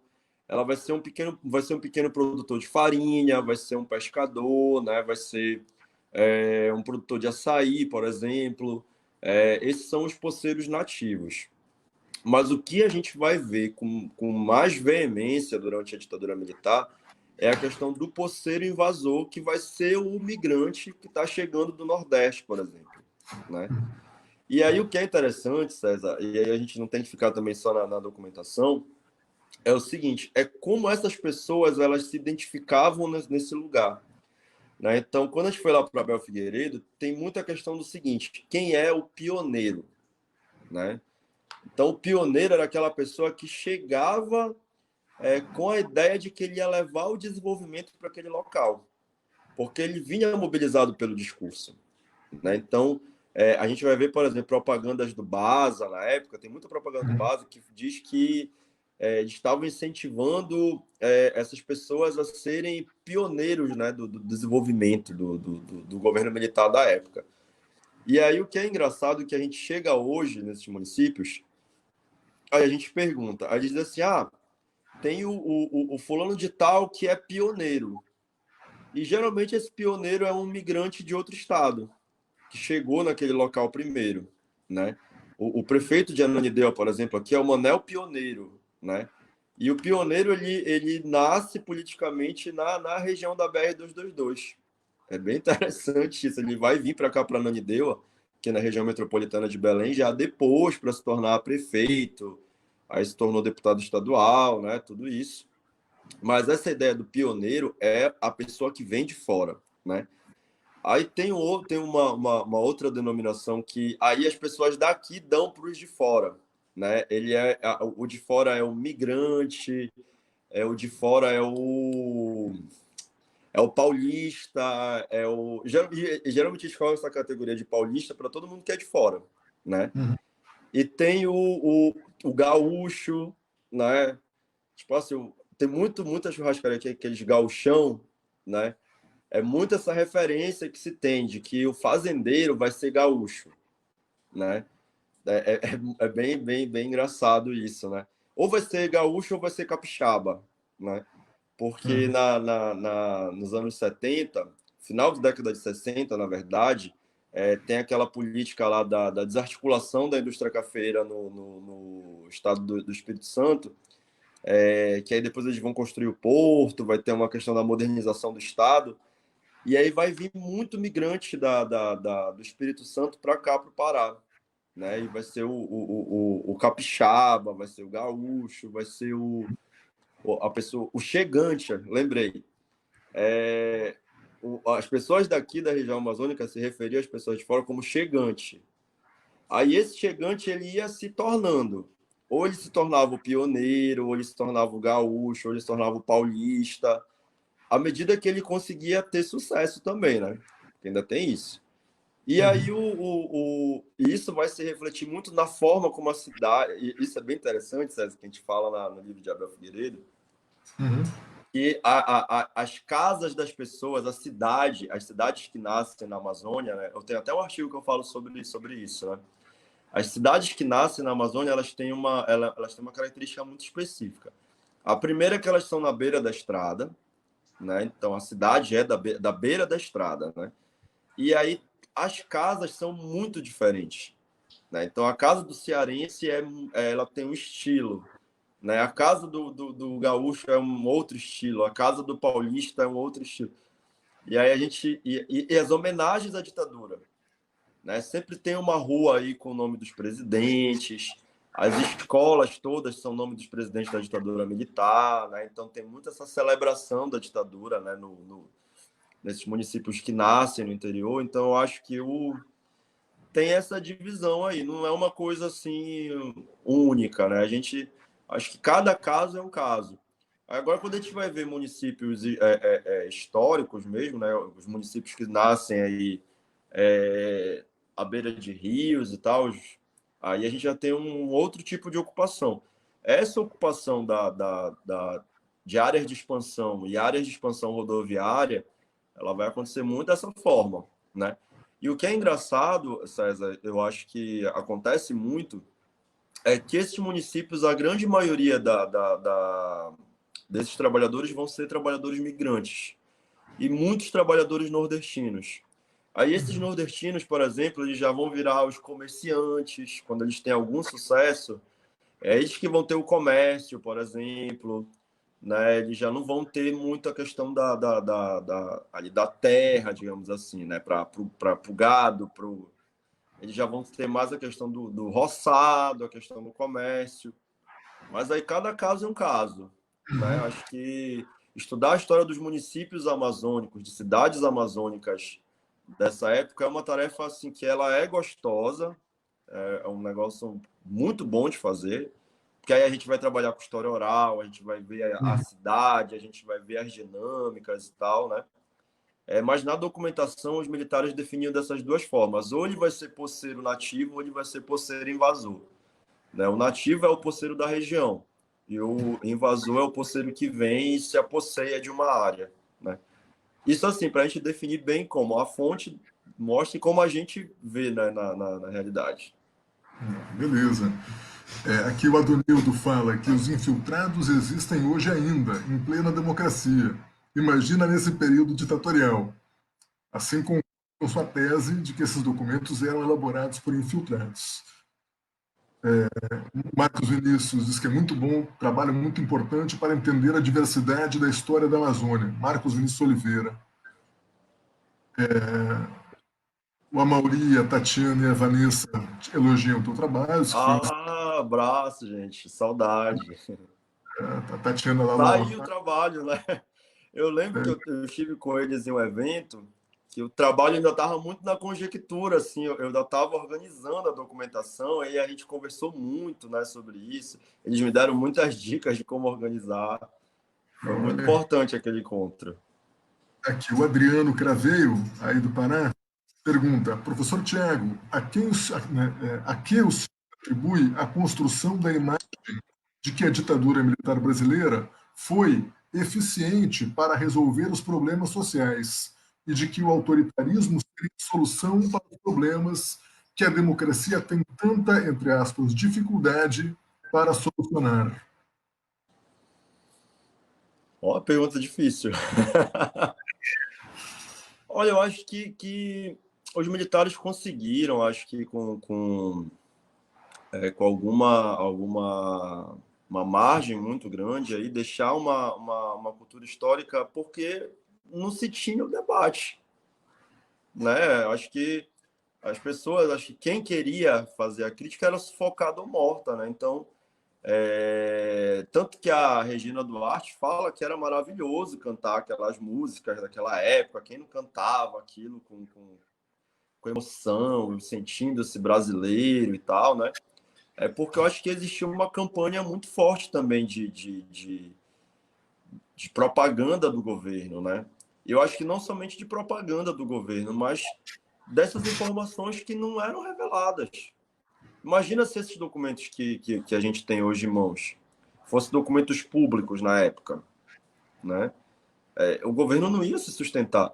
Eu acho que acontece muito com o caso do atual governo, quando a gente pensa que ele está fazendo uma coisa maravilhosa, mas as redes sociais vão lá e desmontam aquela argumentação com muita velocidade.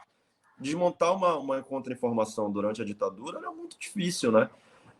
Como eu falei no início, isso é uma formação de guerra, né? Então, esses militares, eles iam lá para a Escola Superior de Guerra, eles tinham um curso só sobre construção de informação e contra-informação. Então, as coisas não aconteciam à toa, eles tinham clareza de que eles estavam em guerra, né? Só que essa guerra não era uma guerra que aparecia com evidência, porque ou eles desapareciam com as pessoas que eram contra o regime, né? E aí chamavam essas pessoas de comunistas, terroristas.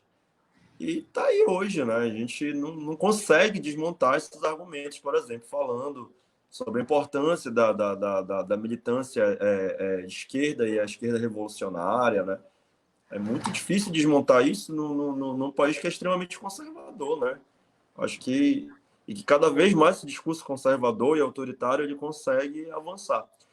Tem uma coleção que a gente estava estudando no meu projeto, que fala sobre os autoritarismos, que eu acho que fala muito, muito bem disso. Então, até atrás, para uma coleção acho que é da Denise Hollenberg, né, que fala sobre como os regimes autoritários eles conseguem entrar na cabeça das pessoas, né?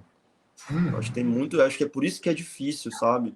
Eu dando aula sobre isso na educação básica, é interessante como o adolescente, hoje em dia, ele é muito seduzido pelo discurso autoritário e conservador, né? Porque, apesar dele ser da periferia, por exemplo, né? Isso eu acho que até se meus bolsistas estiverem vendo, a gente vê muito. Apesar dele ser da periferia e ver, por exemplo, a forma como a polícia militar atua, né? Essa militarização da polícia, eles são muito seduzidos, por exemplo, por esses barra pesada da vida, entendeu? Eles acham que aquilo ali é o certo que tem que ser feito e não precisa se discutir isso, né? Então eu vejo muito isso hoje essa sedução pelo discurso conservador autoritário é uma coisa complicada, né? Acho que as pessoas não querem mais se dar o trabalho de se colocar no lugar do outro, de pensar de outra forma, né? Eu acho que essa é a importância hoje do meu projeto de pesquisa, né? Falar sobre o ensino de história da ditadura militar no sentido de criar uma consciência histórica sobre o tema, né? Mínima que seja, mas é difícil. É bem complicado. É um negócio que a gente nada contra a maré o tempo todo. Eu vou te contar como agora professor da educação básica, né? Como não como pesquisador. Vai ser uma missão para a gente. É verdade. Bom, aqui a Fernanda Alfaia pergunta: professor Tiago, você falou no fato de que a pesquisa, em alguns momentos, chegou a ser deprimente, dados os fatos conflituosos que foram sendo descobertos por você. Como você lidou com isso durante a pesquisa? Poderia agora ser aplicado em uma aula, por exemplo? Eu já vou emendar aqui a do Alcemir. Pergunta se os fundos da documentação no Arquivo Nacional organizam listas de propriedades de terra. E ele fala que a consolidação do capitalismo na Amazônia e o uso da terra para grandes empresas é o uso da terra para grandes empresas. E é um dos pontos que quero investigar. Por isso a live é tão interessante. Pensa sobre a trajetória de construção do trabalho ajudou muito ao indicar onde buscar informações. Arquivo Nacional, Biblioteca da Sudã, institutos de regularização de terras. A tese do Tiago nós colocamos na página do laboratório, né? O Tiago, no começo da fala, falou que ele tem uma documentação que colocou à disposição para quem tiver interesse. Eu tenho certeza que ele pode conversar contigo em algum momento, né? O Tiago, ele é professor da UEA, um cara muito bacana aqui. Então, tu, Alcemir e a Fernanda. Olha, eu fiz terapia, 3 anos de terapia, porque realmente durante a tese e compartilhando isso mesmo, acho que é importante a gente falar disso, né? Hoje eu convivo com a depressão, né? Mas na época eu fui diagnosticado com depressão mesmo, né? Um estágio complicado da depressão. E tinha muito a ver com questões pessoais, mas com questões da pesquisa também, né? Porque eu digo assim, que a documentação da ditadura militar, ela é muito pesada, né? É porque assim é uma falta de empatia que eles têm, né? Além de ser uma documentação, parece assim que é construída por uma pessoa de pedra, né? A pessoa que escreve, ela não tem humanidade, né? E isso era uma das coisas que me chocava. Eu dizia, gente, não é possível que essa pessoa esteja vendo tudo isso acontecendo, ela esteja escrevendo isso da maneira mais fria possível, né? Como foi, por exemplo, um caso, eu esqueci de falar isso aqui. No início dos anos da minha tese, ela vai até 1979, mais ou menos. Mas nos anos 80, a gente vai ter a questão da perseguição aos padres aqui no sul do Pará, né? E aí aparecem as situações de perseguição mesmo, que eles assim, o que fazer com aqueles padres, né? Tipo assim, como desaparecer com eles.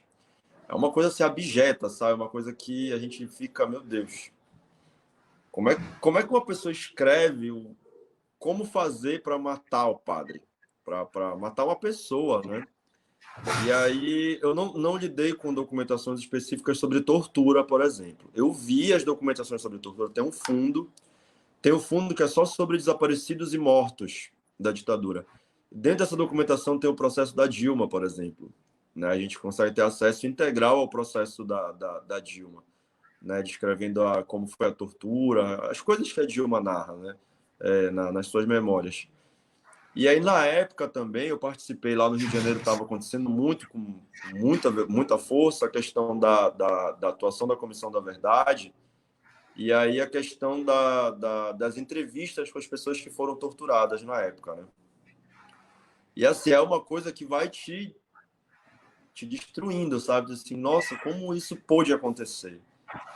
Né? E eu acho que o que hoje me deixa assim mais assim assustado é as pessoas acharem, naturalizarem esse tipo de violência. Gente, não dá.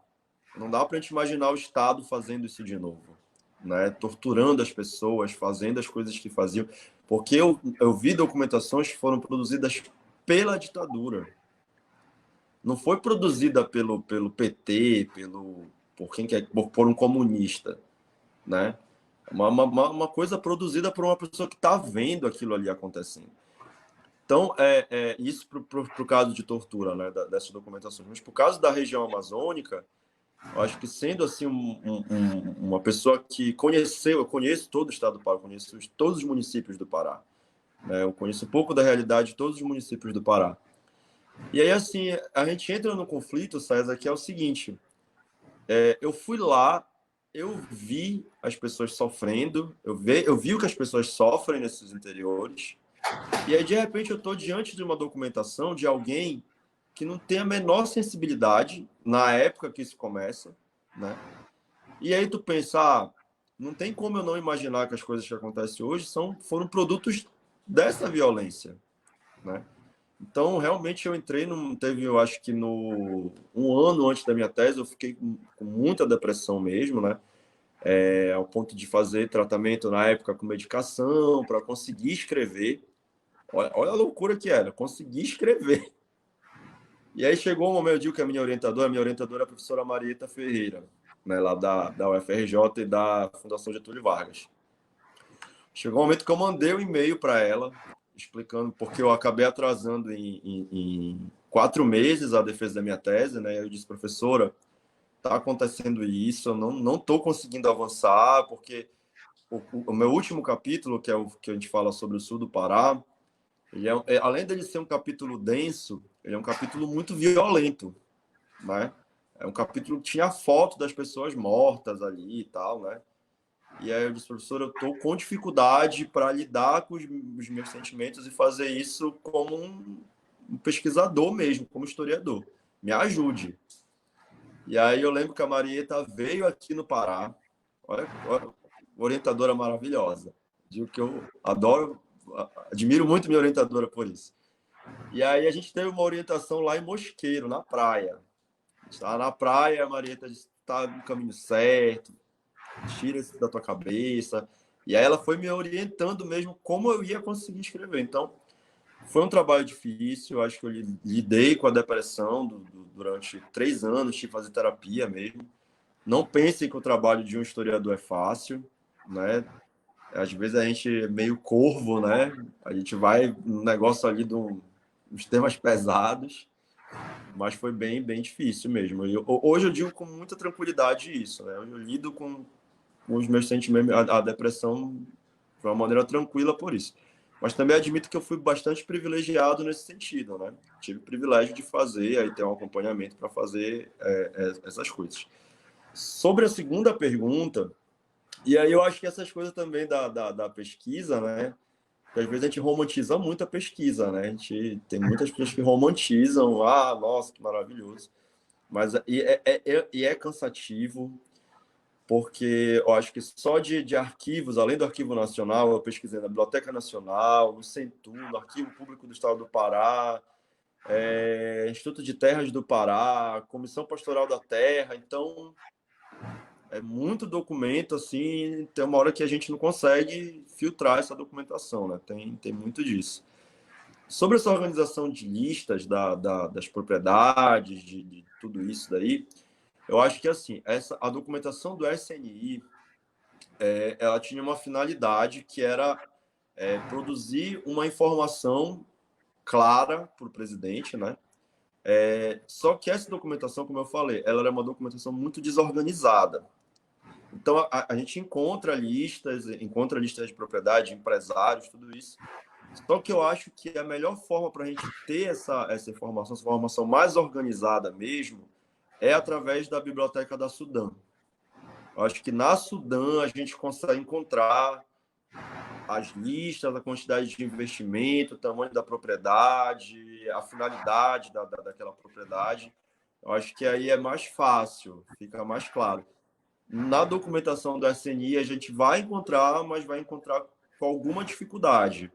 Até porque tinha muito assim a questão de favorecer determinados grupos, né? Então, eles não eram citados de qualquer maneira, né? Então a gente tem que saber quem está falando e sobre quem está falando nessa documentação.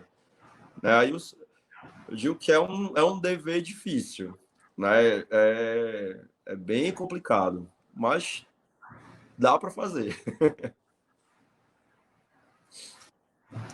Beleza, Thiago.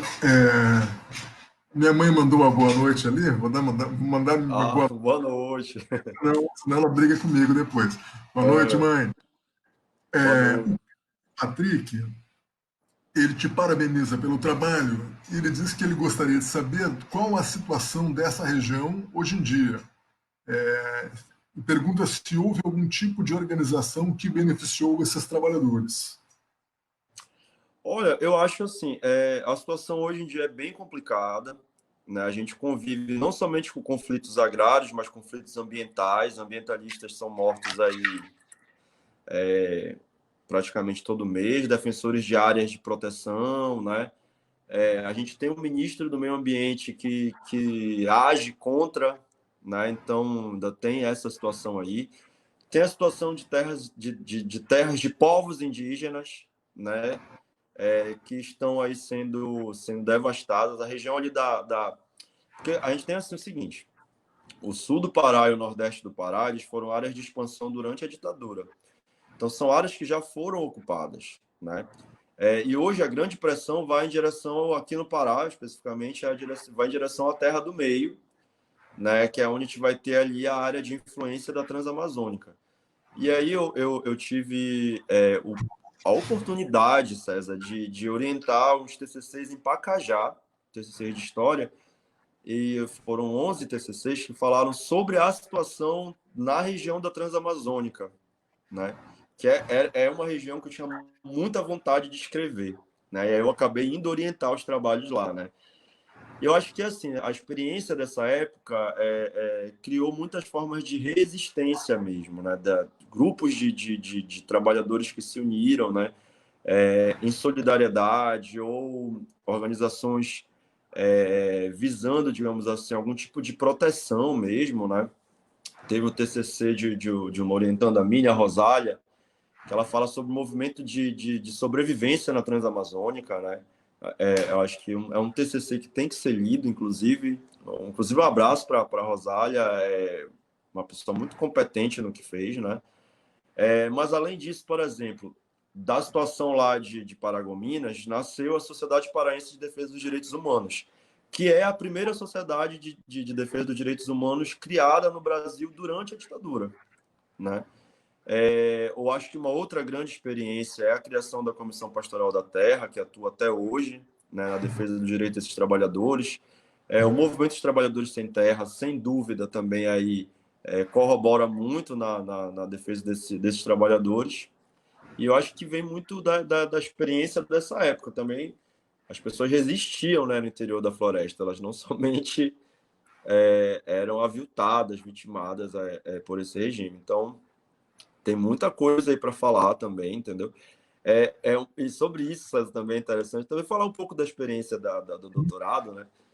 Teve uma vez que uma das discussões sobre a tese, né? E aí a gente tem que apresentar durante o doutorado, né? O que a gente vai fazer e tal. Eu lembro que um colega disse assim: ah, mas então a tua tese é uma tese chapa branca, porque tá falando sobre aí o olhar dos militares e tal, não vai acabar sendo uma tese chapa branca e tal. E aí eu acho que a gente conseguiu mostrar esse olhar por dentro, mas dialogando com quem estava de fora, vivenciando, né, a experiência. Então, acho que tem tudo isso aí, dá para falar de muita coisa. Pô, que bacana, Thiago. Bom, eu queria te agradecer a presença, dizer que foi excelente, né, extremamente pertinente a fala, contemplou o interesse de muita gente que está querendo pesquisar esse tema e que eu tenho certeza que te ouvindo, eles perceberam os caminhos da tua pesquisa e que os caminhos da tua pesquisa podem servir como indicação de caminhos para outras pessoas também. Para que acompanharam a nossa fala, né, a excelente fala do Tiago, pensar sobre a ditadura militar no Brasil, pensar sobre esse período de profundas violações dos direitos humanos é extremamente importante e implica pensar no presente. Né? A história ela não é uma ciência do passado, ela é uma ciência que pensa o passado para tentar entender um presente. E o nosso presente é um presente que, sem o passado, não é possível de entender. A ameaça militar, um discurso que prega coisas que nós imaginávamos já passadas, né? E é muito importante que a gente consiga colocar sempre à vista, né? A gente não vai deixar esse negócio passar, a gente não vai deixar esquecer, né? E como a hashtag agora, né, são os historiadores antifascistas. Antifascistas. Estamos na luta Exatamente. contra o fascismo, em defesa da democracia, em defesa dos direitos humanos, e essa luta não pode parar nunca, jamais. Né? Muito obrigado, então, Thiago. Muito obrigado a todos que nos acompanharam. O Jailson manda parabéns aí. Obrigado, Jailson. Um abraço. Obrigado. Eu lembro a todos que o Tiago compartilhou a tese dele, então a tese dele está disponível por meio do link na página do laboratório. Reforço que tem 2 artigos do Tiago em publicações do Letrade, né? Uma delas naquele livro online, Trabalho dos Trabalhadores na Amazônia, e a outra nesse livro lançado mais recentemente, História, Trabalho e Cidadania na Amazônia. Então, quem quiser acompanhar o trabalho do Tiago na tese, nos artigos, né? Então pode acompanhar. Tiago, passo a tua palavra para despedir do pessoal aí. Bom, eu queria agradecer a todos, puderam aí conhecer um pouquinho do meu trabalho, falar que o trabalho do historiador é um trabalho técnico, difícil, que exige muito da gente, exige muito do nosso emocional também, né? Eu acho que a tese em si ali, ela materializa muita coisa, né? Materializa, eu acho que as coisas que a gente acredita, materializa os nossos sentimentos e materializa principalmente aquilo que eu acho que não tem que acontecer mais, né? Acho que a ditadura nunca mais, né? E deixar uma mensagem das pessoas não serem seduzidas por esse discurso fascista, né? Que as pessoas entendam o que é o fascismo, que as pessoas entendam que esse nacionalismo exacerbado, né? Essa ideia desse líder carismático aí propondo soluções simples para problemas difíceis, isso só vai levar a mais violência, vai levar a um atraso sem fim, né? Eu digo que a ditadura militar ela foi um atraso de muito tempo na nossa história, né? Assim como a escravidão foi um atraso na nossa história. Então, não permitam mais enfim, um líder aí com uma ideologia fascista atrase a nossa história, e principalmente no momento que a gente está vivendo, né? Um momento que a gente precisa de solidariedade, a gente precisa de pensar no outro, de se colocar no lugar do outro, né? Um momento que a gente está perdendo tantas pessoas importantes, né? Principalmente os mais velhos. Eu acho que eu sempre deixo a mensagem de que as pessoas que vão ficar têm uma grande responsabilidade, gente, né? Essa pandemia ela vai passar e a gente tem uma responsabilidade com os direitos humanos, com o amor ao próximo, sabe? De se colocar no lugar do próximo. Então, por favor, as pessoas que pensam que estão aí com uma ideologia, sendo seduzidos por essa ideologia fascista, repensem, estudem história, né? Vejam, se dê a oportunidade de aprender, né? E não somente de querer ter a razão, né? Então, acho que eu tento passar muito da minha pesquisa falando que a gente não fala as coisas do nada, né? As coisas que a gente escreve não é exatamente aquilo que às vezes a gente pensa, né? Às vezes a gente tem que ir nessa documentação para buscar chegar o mais próximo aí do que aconteceu e explicar, né? Falar para esse tempo presente sobre as coisas do passado e as coisas que a gente pode aprender com o passado, né? Então, agradeço mais uma vez, César, um prazer lhe rever, né? Logo tudo isso vai passar, a gente vai estar aí de novo nessa ponte aérea Belém-Manaus, né? E deixar aí um abraço para todo mundo que assistiu, os nossos colegas do grupo. E é isso. Muito obrigado, amigo. Obrigado Até a de novo, próxima. Thiago. Em seguida, teremos superado essa fase, né, de tantas perdas, né, de tanta angústia, e que todos nós estamos passando. Esse projeto integra o Laboratório de Estudos sobre Trabalho e Ditadura e é o Letrade Convida, né? Ocorre a cada 15 dias, a cada 2 semanas, sempre nas segundas-feiras. Então, eu me despeço de todos que nos acompanharam, convidando já para acompanhar a próxima edição do Letrade Convida, que vai ser daqui a 2 segundas-feiras. Reforço para que todos nos cuidemos muito, procuremos ficar em casa, né? E é um momento de solidariedade, é um momento de amor ao próximo, é um momento de carinho com nossos amigos, familiares e todos mais. Fiquem bem, né? Desejo muita saúde, muita paz e muita tranquilidade para todos. Abraço, Jailson. Tchau. Abraço. Tchau, tchau. O Jair está te convidando para ir na secretaria do PPGH para tomar o famoso café do Jailson. Ah, vamos! Eu amo café, inclusive, gente. Olha. Café é famoso. Obrigado, Thiago. Obrigado a todos. Até a próxima. Até a próxima. Tchau, tchau.